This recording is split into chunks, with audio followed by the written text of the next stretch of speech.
Entendemos por reforma um movimento dirigido pelo Espírito de Deus, ocorrido entre 1300 e 1600, visando fazer desabrochar a verdade bíblica que naqueles dias estava quase que totalmente oculta. A igreja da época era totalmente apóstata, apesar de usar o nome de cristã. Os homens da religião, em sua maioria, visavam tirar proveito próprio de sua posição, vivendo para os prazeres. Esta igreja desconhecia a doutrina da salvação pela fé no Senhor Jesus. Seus ensinos eram boas obras para a salvação, perdão dos pecados através de indulgências, por serviços prestados à igreja ou por dinheiro, submissão cega à autoridade clerical, proibição da leitura das Sagradas Escrituras pelo povo e a idolatria. É verdade que nem todos os que colaboraram com a reforma o fizeram, por motivos espirituais, houve aqueles que aproveitaram as circunstâncias para se livrarem do jugo papista. É possível, e até provável, que não concordemos com certas doutrinas ensinadas pelos reformadores, porém, reconhecemo-los como instrumentos nas mãos de Deus para mostrar a sua graça salvadora por seu Filho, o Senhor Jesus Cristo. Os jovens crentes de hoje, quando ouvem o canto da sereia, dizendo, nós também lemos a Bíblia, somos todos irmãos, sejamos ecumênicos, muitas vezes ficam sem resposta a tais afirmações.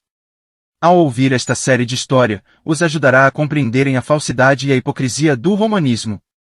Neste vídeo vamos tratar de João Knox, o reformador da Escócia. Nascido em Edington, no ano de 1505, cursou a Universidade de Glasgow, onde se iniciou nas grandes questões da época. Nessa época os padres escoceses faziam todo o possível para evitar que as doutrinas de Lutero se divulgassem na Escócia, mas um primo do rei James, chamado Hamilton, tendo ido a Wittenberg, confessou no seu regresso que ele tinha achado a verdade, havia tanto tempo oculta. Isto valeu-lhe ser queimado na praça que ficava em frente à igreja de Santo André e parece que o seu suplício foi como que a inauguração de uma nova era religiosa, pois que dali em diante foram sem números mártires que pagaram com a sua vida a sua fidelidade ao Senhor Jesus. Knox meditou profundamente no caso e, lendo com atenção o Evangelho de João e a Epístola aos Efésios, lançou a sua primeira âncora, como ele disse depois no leito de sua morte. A fortaleza de Santo André era o único ponto onde os evangélicos podiam considerar-se em segurança e foi para lá que muitos fugiram, inclusive Knox. Deu-se então a segunda crise de sua vida. Quando todos os refugiados se encontravam na igreja, João Rolfe, o pregador da guarnição, subindo ao púlpito convidou Knox a pregar o evangelho e, voltando-se para os assistentes, disse, não foi esta a missão de que me encarregastes? Sim, sim. Exclamaram todos.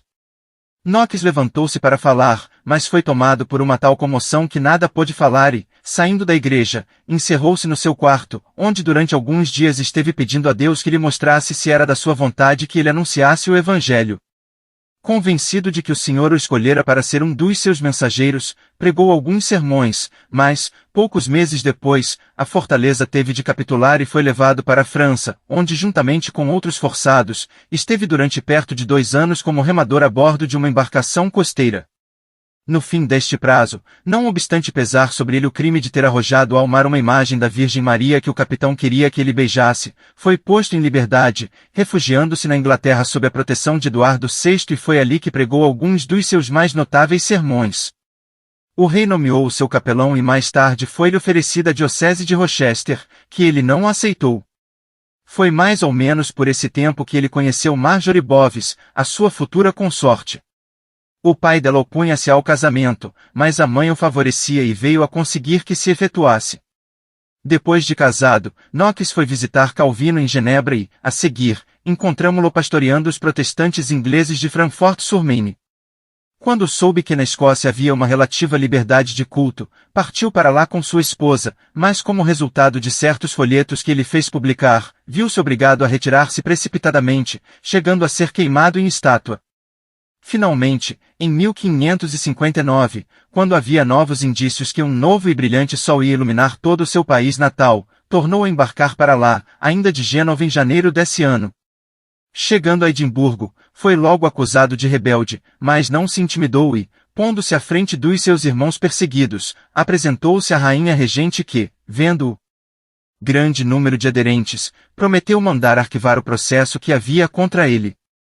Não cumpriu, porém, a sua promessa e, quando Knox soube disso, começou a pregar com mais ardor do que nunca contra o culto das imagens. A regente mandou um exército contra os lordes protestantes e estes reuniram-se em Santo André, prontos a se defenderem. Ao verem, porém, as tropas rodeando a fortaleza e ao ser-lhes dito pelo arcebispo que o seu pregador seria fuzilado se atrevesse a subir ao púlpito, perderam o ânimo. Knox não fez caso da ameaça e falou não só uma vez, mas muitas vezes, tendo a sua palavra o poder de revolucionar toda a Escócia. A rainha, para mais eficazmente abafar aquele movimento político-religioso, mandou as tropas auxiliares francesas avançarem, mas o exército inglês, que invadira a fronteira a pedido de Knox e da congregação, derrotou-as. Enquanto isso, a rainha morria em seu castelo de Edimburgo e a Escócia ficava livre. Em 19 de junho de 1560, a congregação reuniu-se para dar graças a Deus e no dia 1 de agosto o parlamento escocês, pelo qual tanto tempo se anelara, teve a sua primeira sessão. Knox tinha agora 44 anos e durante 12 anos, isto é, até a sua morte, fixou residência em Edimburgo, não saindo em todo este tempo senão para ir de sua casa para a igreja e da igreja para a sua casa. O retrato que dele publicamos, enviado de Genebra em 1580 pelo seu contemporâneo Beza, é o único que se considera autêntico e este retrato revela-nos a constância e o heroísmo que distinguiram o nosso biografado. Ficando viúvo em 1560, Knox casou-se depois de 3 anos com Margarida Stewart. Desde 1560, o Evangelho pôde ser anunciado livremente na Escócia e formaram-se logo no início congregações por toda parte. Essas congregações estavam, por assim dizer, desligadas umas das outras, e tornava-se necessário uni-las para constituírem a Igreja Nacional. Então decidiu dedicar-se a isto, apoiando em primeiro lugar o parlamento e para o conselho da nobreza que, sob certos pretextos, recusaram sancionar esse gigantesco plano e depois para as assembleias evangélicas. Estas começaram a indicar delegados para uma Assembleia Magna que teve lugar em dezembro de 1560 onde ficaram acertados os alicerces do grande edifício espiritual da Escócia.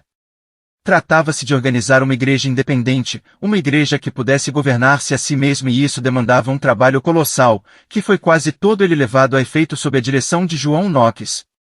A Rainha Maria da Escócia chegou ao seu reino no dia 19 de agosto de 1961. Viúva do herdeiro do trono da França e herdeira presumível do trono da Inglaterra, era uma personagem que prendia as atenções gerais pela íntima ligação que havia entre a sua pessoa e os destinos da cristandade. Além disto, ia ganhando terreno o plano de fazer da Inglaterra e da Escócia um único reino em cujo trono se assenta-se um soberano católico. Quando Knox teve conhecimento destas maquinações, pôs-se a pregar mais violentamente do que nunca contra a idolatria até que a rainha mandou chamá-lo à sua presença, havendo entre ambos o primeiro de uma série de diálogos que se tornaram célebres. Maria estava disposta a desposar o primogênito do rei Filipe da Espanha e na sua imaginação já se via a rainha da Escócia, da Inglaterra, da Irlanda, da Espanha, de Flandres, de Nápoles e das Índias, mas tornava-se-lhe necessário fazer retornar seu reino ao catolicismo e, numa entrevista que teve com Knox, instou com ele para não incitar o seu povo a usar da espada contra ela em questões religiosas. A espada da justiça só Deus a pode embainhar, foi a única resposta dele. A rainha, vendo que nada conseguia, recorreu à astúcia e Knox chegou a iludir-se com os modos afáveis que ela passou a mostrar-lhe, atribuindo-os a um começo de conversão. Quando, porém, requereu ao parlamento a retificação das leis de 1560, viu que a soberana tinha feito uso de toda a sua influência no sentido de nada se conceder que pudesse dar mais alento à causa do protestantismo. As prédicas de Knox, porém, tinham um poder irresistível e a rainha ainda quis contemporizar com ele. Chamou diversas vezes ao palácio e chegou a derramar lágrimas na sua presença, mas o homem de Deus se mostrou impassível.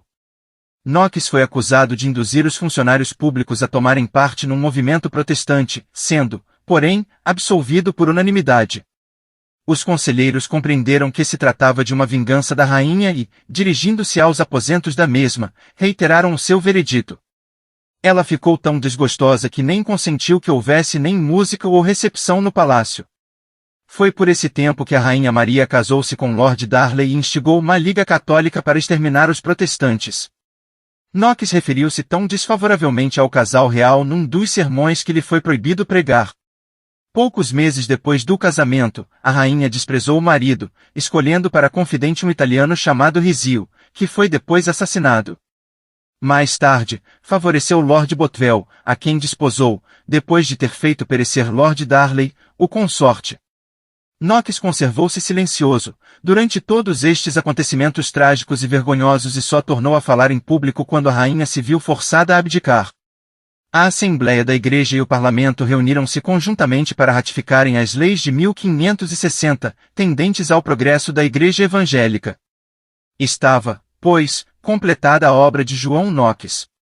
Desde 1560 havia na Escócia liberdade para o Evangelho, mas só em 1567 é que as diversas congregações puderam, unindo-se, constituir a Igreja Nacional. Aquele, porém, que tanto trabalhará para esse bendito resultado já não tinha muitos anos de vida neste mundo. Em meados de 1570 teve um ataque de apoplexia e, segundo nos refere um contemporâneo, era tal a sua fraqueza depois deste ataque que só com a ajuda de 2 homens conseguia subir os degraus do púlpito. Foi, realmente, belo e tocante o testemunho que ele deu no leito de morte.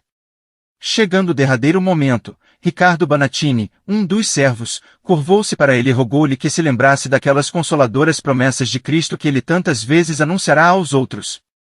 Knox já não podia falar, mas o servo pediu-lhe que fizesse qualquer sinal para lhe mostrar que o tinha ouvido e que morria em paz. Ele, então, levantou a mão direita e, soltando 2 suspiros, adormeceu pacificamente no Senhor. Ao finalizar, vamos ver em que consiste este movimento chamado de Virmãos? Para muitos dos seus amigos cristãos, eles aparecem como figuras indistintas, um pouco exóticas, possuídas de um forte desejo de permanecerem anônimos, e sem pretensões de serem reconhecidos como denominação vasta e influente. Tem muitos salões de reunião, mas nenhuns profusamente decorados, ou arquitetônicos templos de adoração. São normalmente vistos como cristãos bem-intencionados, mas desprovidos de história, e dificilmente de qualquer identidade. É contudo interessante notar que um historiador, ao escrever acerca do movimento dos irmãos, começou as suas observações afirmando o seguinte: não tem paralelo em toda a história da Igreja de Deus, visto que em nenhuma outra altura foi a palavra de Deus por si só e liberta de qualquer tradição, tomada como guia daqueles que têm buscado um reavivamento na Igreja de Deus. H. Sultan, 1863. Muitas pessoas considerarão a afirmação acima como algo de extravagante, mas verifica-se que ainda hoje os irmãos aderem muito de perto à palavra de Deus, e buscam ser primariamente guiados por essa palavra. Assim, a pergunta tem que ser feita: como surgiu este movimento? Onde começou? Quem foram os homens e mulheres envolvidos no seu começo? Será que a voz deste movimento tem alguma relevância no mundo evangélico atual? Terá ele tido algum efeito marcado na mudança do padrão do pensamento evangélico desde o seu princípio?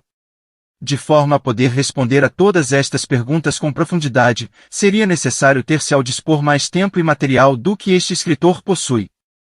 Só nos é permitido assim oferecer um breve esboço da história do movimento, referindo sumariamente algo relacionado com os esforços missionários, ou seja, a difusão do movimento à escala mundial, e considerando a posição doutrinária e situação atual do movimento, no fecho do século XX.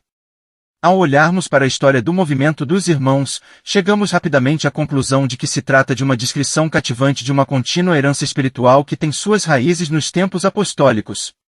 É verdade que o movimento agora conhecido por Irmãos Plymouth, Irmãos Cristão pode ser reconstituído até a data de 1825, mas sido provado que este foi simplesmente um saliente, marcando um acontecimento dentro de movimento constante do cristianismo. A declaração de Sultan, referida no capítulo 1, conquanto possa ser um pouco enfática, mostra pelo menos uma coisa: se os pioneiros irmãos estavam pisando o caminho bem gastos por anteriores espíritos radicais, fizeram-na na ignorância de seus predecessores. O momento foi uma erupção espontânea de um continuado elemento no cristianismo, que ainda hoje é largamente ignorada pelos escritores de assuntos religiosos.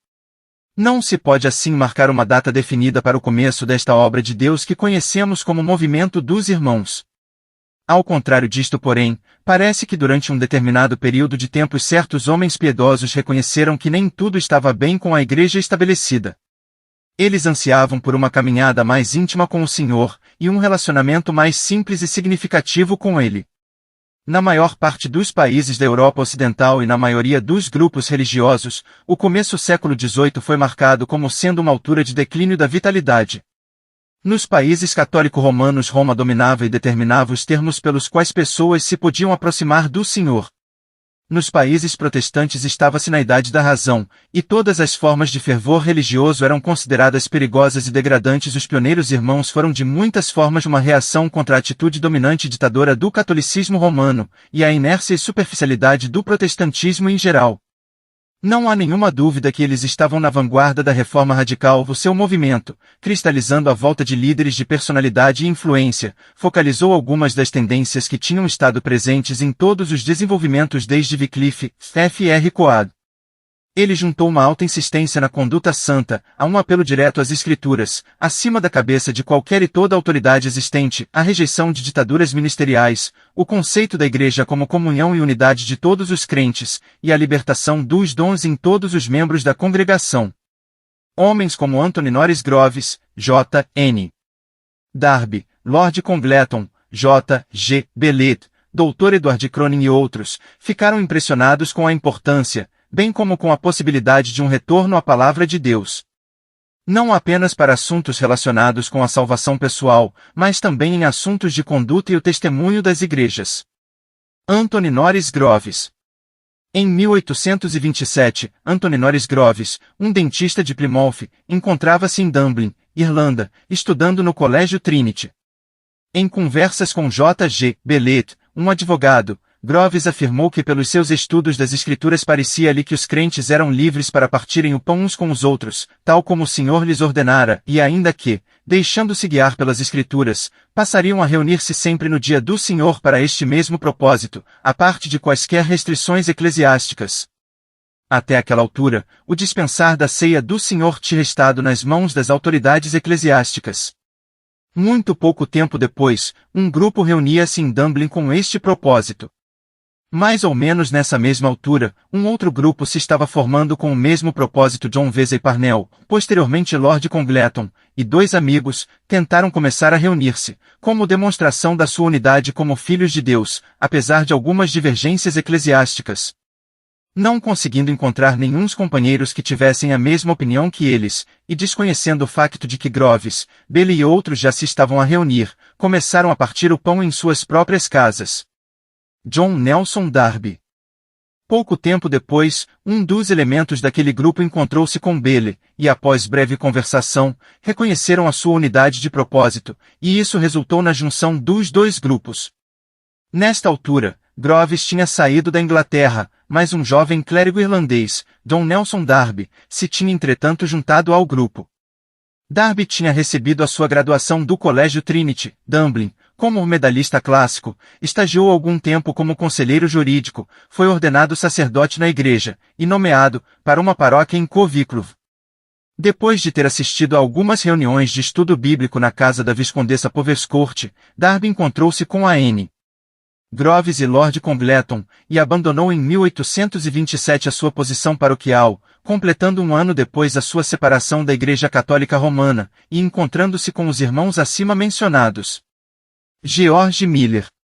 Darby foi persuadido a visitar Oxford em 1830, e aí encontrou-se com B. W. Newton, um erudito de grande distinção, G. V. Vigran, que mais tarde compilou uma concordância grega do Novo Testamento, seguida mais tarde de uma concordância hebraico-caldaica do Velho Testamento, e W. Gladstone, que mais tarde se tornou em primeiro-ministro da Inglaterra.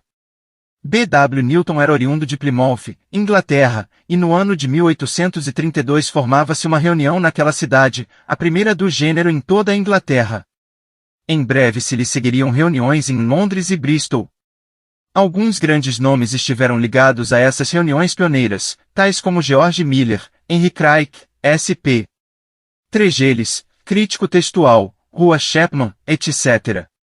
O tempo e o espaço não permitem a menção de outros, mas é evidente que o Senhor escolheu homens proeminentes para executarem a sua obra. Da Inglaterra, o movimento espalhou-se pela Suíça, Alemanha, Holanda, Itália, Canadá, e, Índias Ocidentais, Nova Zelândia, mas alguns mais tarde. Tal foi o início daquilo que é agora conhecido por Movimento dos Irmãos. Este nome nunca foi apropriado pelos irmãos pioneiros, os quais não conheciam outro nome a não ser o do Senhor Jesus Cristo. O nome, quer seja irmãos, irmãos Plymouth, irmãos cristãos, etc., tem sido aplicado por outros e contudo é ainda verdade que as muitas assembleias espalhadas por todo o mundo se reúnem apenas no nome que é sobre todo nome, o nome do Senhor Jesus Cristo. Os homens e mulheres pioneiros deste movimento não tiveram nenhum desejo de ter qualquer título exclusivo, a sua única preocupação era um retorno à palavra de Deus com única autoridade em relação à sã doutrina, vida pessoal, e reuniões coletivas dos filhos de Deus. A atividade missionária do movimento é algo de espantoso. Logo desde o início, e começando com a N. Greves, o seu zelo missionário foi algo de notório. É difícil haver algum país do mundo que não tenha sido afetado por este movimento. Assim, longe de constituir um movimento meramente anglo-saxônico, ele espalhou-se até aos 4 cantos da terra. Na maior parte dos antigos países comunistas, de leste, podiam e pode encontrar-se assembleias de cristãos que se reúnem sob os princípios simples do Novo Testamento, os mesmos princípios que foram a luz guiadora dos primeiros irmãos. Deus, na sua grande graça, tomou e enviou das suas fileiras vastos números para testemunharem em terras estrangeiras.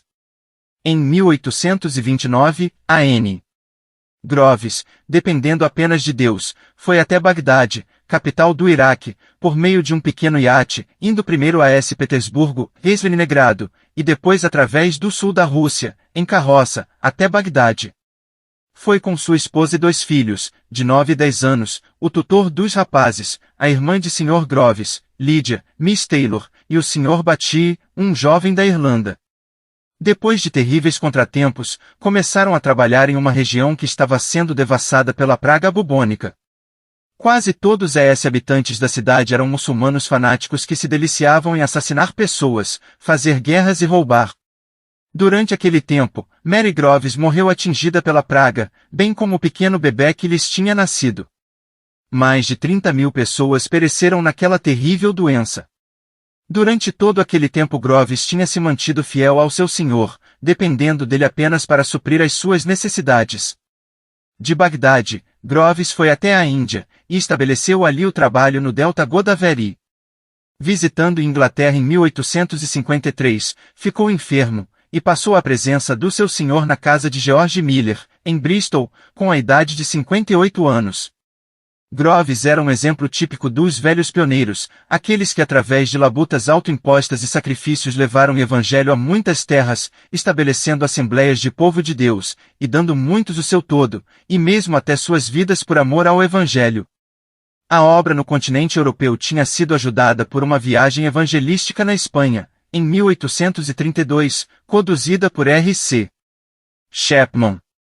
Mais tarde, isso foi acompanhado e seguido por ensinadores, e depois de 1869 a obra desenvolveu-se em Barcelona, Madrid, e na província da Galiza.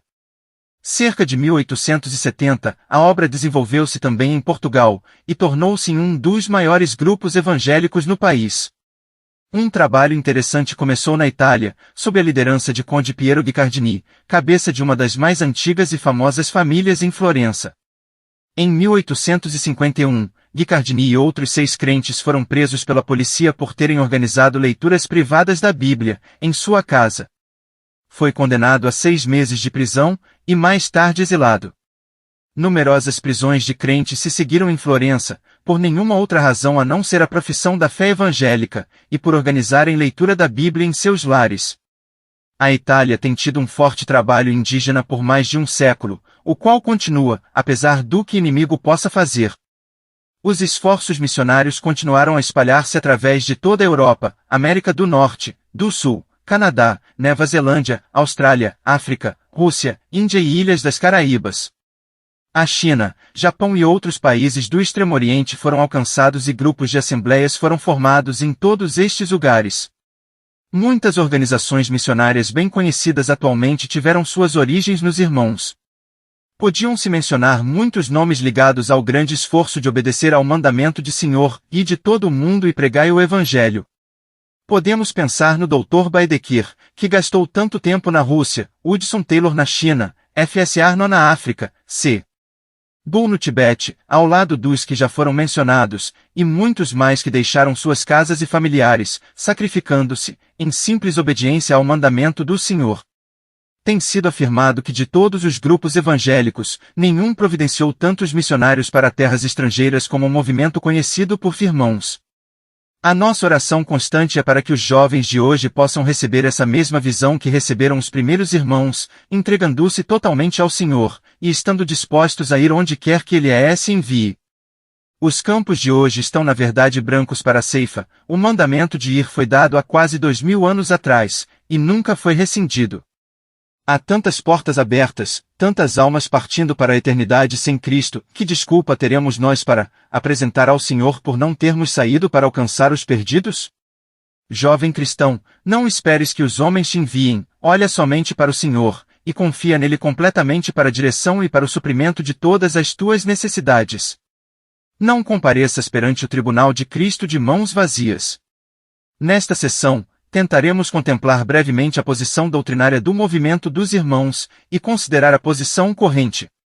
Não tem faltado ao movimento seus críticos e detratores, mas poucas pessoas espirituais poderiam negar que não tenha sido uma tentativa honesta de retorno às Sagradas Escrituras, e que tenha em certa medida atuado como um saída à terra para pôr em xeque a apostasia da cristandade moderna. Os antigos crentes em Dublin e Plymouth voltaram ao Novo Testamento para sua direção. Eles não perguntaram, que diz Roma, ou, que pensavam os pais da igreja, mas sim, que diz Espírito Santo através da palavra. Aqui estava o princípio vivo, a base para cada reavivamento autêntico que tem tido lugar, um retorno à palavra de Deus. Havia uma simplicidade de coração quase que ingênua em resposta à leitura da Bíblia, e que conduzia a uma completa devoção a Cristo como cabeça da igreja. Isto conduziu em troca a um reconhecimento da unidade do corpo de Cristo, a presença do Espírito Santo, o sacerdócio de todos os crentes e as implicações da unidade cristã. Eles reconheceram que a igreja não é uma monarquia, tampouco uma democracia, mas sim uma teocracia.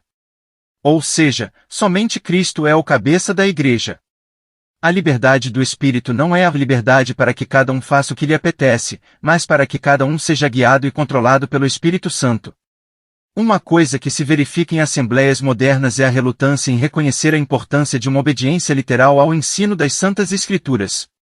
Em alguns casos, o ensino e princípios da Bíblia têm sido suplantados pelos ensinos de homens, por vezes em busca de algo de novo e outras vezes por ser mais fácil seguir os homens, do que, em oração e devoção, seguir o ensino do Senhor, tal como está revelado em sua palavra. Nos dias antigos, o exame longo e cuidadoso das Escrituras constituía a regra na decisão da conduta, tanto dentro como fora das reuniões. Os antigos irmãos verificaram que o próprio Senhor coloca anciãos em cada igreja como guias e ensinadores. Isto não implica que os crentes devam eleger anciães de acordo com os seus próprios desejos, mas que devem sim esperar no Senhor que Ele levante aqueles que Ele qualifica para apacentarem o rebanho. Os santos irão reconhecer aqueles a quem o Espírito Santo tem chamado, e submeter-se a eles no Senhor.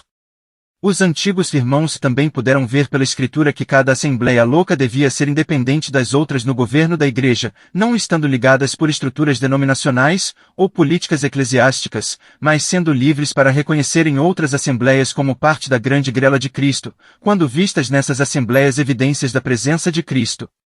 Nas antigas reuniões dos irmãos, a prática de batizar os crentes na altura da sua confissão de fé no Senhor Jesus, tal como é ensinado e exemplificado no Novo Testamento, foi iniciada, e tem sido continuada até hoje nas assembleias, através de todo o mundo. Da mesma forma, o ajuntamento para celebrar a ceia do Senhor era, e tem sido até hoje, uma das principais reuniões dos irmãos. Em relação a isto, podemos acrescentar dois comentários, ou melhor, duas citações dos antigos irmãos. Primeiro, o Dr. Edward Cronin, convertido do catolicismo romano, que escreveu a um amigo, os abençoados períodos com a minha alma que conhecemos naquelas primeiras reuniões, quando deixando a mobília ao lado, e pondo a simples mesa com o seu vinho, nos encontrávamos para recordar e ser períodos de alegria para nunca mais esquecer, certamente que tínhamos e sorriso e aprovação do Mestre naquelas reuniões. Em segundo lugar, citamos George Miller, em relação à ceia do Senhor. Embora tenhamos um mandamento específico relacionado com a frequência da sua observância, o exemplo dos apóstolos e dos primeiros discípulos levar-nos apesar disso, a observar esta ordenança em cada dia do Senhor. Assim tem esta prática continuado até ao dia presente em todas as assembleias conhecidas por irmãos. O movimento conhecido como Irmão surgiu porque a vida que existia na igreja parecia ser formal e sem vida. Quando raiou o século XVIII, raiou uma igreja adormecida, havia pouco ou nenhum entusiasmo em lado algum por uma caminhada íntima com o Senhor, a aderência à sua palavra tinha deixado de lado, e o racionalismo e ritualismo estavam tomando seu lugar. O movimento dos irmãos começou espontaneamente, como um movimento do Espírito Santo operando nos corações e mente dos homens. Ocorreram fraquezas, e ainda ocorrem hoje. Elas sempre ocorrerão enquanto os homens não seguirem pensar através das implicações totais de suas crenças, ou compreenderem o que é que estão realizando. Contudo, e apesar das fraquezas, Deus tem se dignado abençoar este movimento de uma forma notável, para a salvação de milhares de preciosas almas, e para o avanço de seu reino universal. Os irmãos primitivos não publicaram qualquer credo, ou declaração de fé, mas tal como tem sido diversas vezes dito neste esboço, eles dependiam unicamente da direção de Espírito Santo, através da Palavra de Deus. Há, contudo, 4 princípios básicos e duradouros que se têm caracterizado desde o princípio, e aqui, cito F.R. Coad. Ele apelida-os de 4 liberdades dos irmãos. A liberdade da Palavra de Deus no meu pensamento. A liberdade do Senhor Jesus Cristo no meu viver.